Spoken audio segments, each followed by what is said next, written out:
This summit has taken place at a crucial time as calls around the world grow louder for progress on the imperatives of our time to end poverty in all its forms and ramifications, to reduce inequality within and amongst countries, and to take urgent action to combat climate change.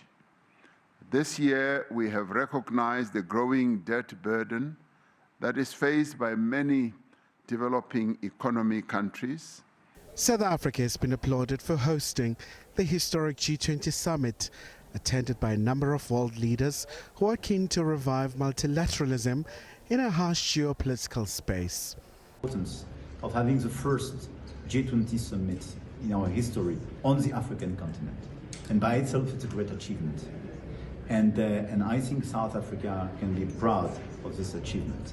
Second, this is as well a summit where African Union has a seat, which is a very important achievement as well, in the recognition of Africa as a whole and Africa as being part of these nations to decide for themselves and for the future.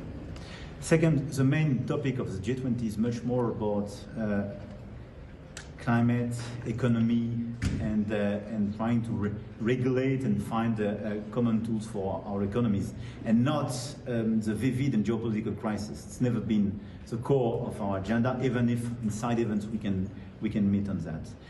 This G20 consolidated some of very important points decided during the past few years, especially on debt restructuring.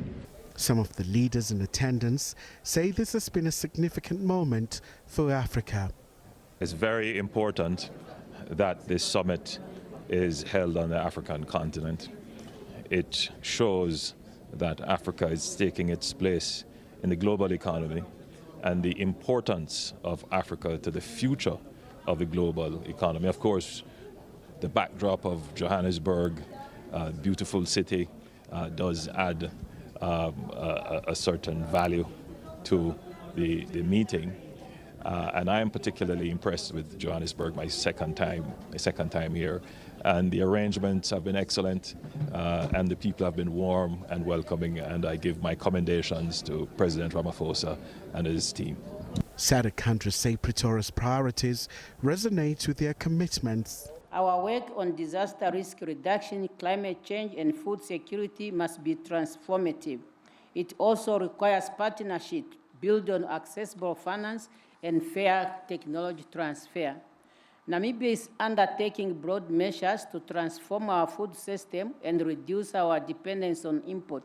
Our focus is to reduce agricultural imports, strengthen domestic production, and build climate-resilient agriculture infrastructure with a strong focus on irrigation, water harvesting, storage, and the rural value chain. But now the main question is, how will the handover be conducted as the U.S. succeeds South Africa as the G20 chair and Washington, D.C. boycotted the event? Look, ordinarily, your G20 gets to be the handover ceremony. Historically took place at the conclusion part of the Leaders Summit. Of course, in this instance, it could not happen because of the U.S. withdrawal from the G20 presidency of South Africa.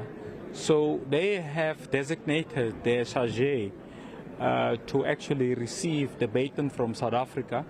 So we will look at a member of the South African Foreign Service that are equally ranked to the rank of a chargé to then bestow that responsibility on the USA. So we will hand over with honor the baton and the outcomes of our G20 presidency.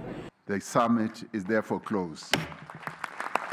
Meanwhile, the declaration has been widely accepted by key G20 members who are eager to realize the changes in the world. KhayelihleKhumalo, SABC News, Nasrec, Johannesburg.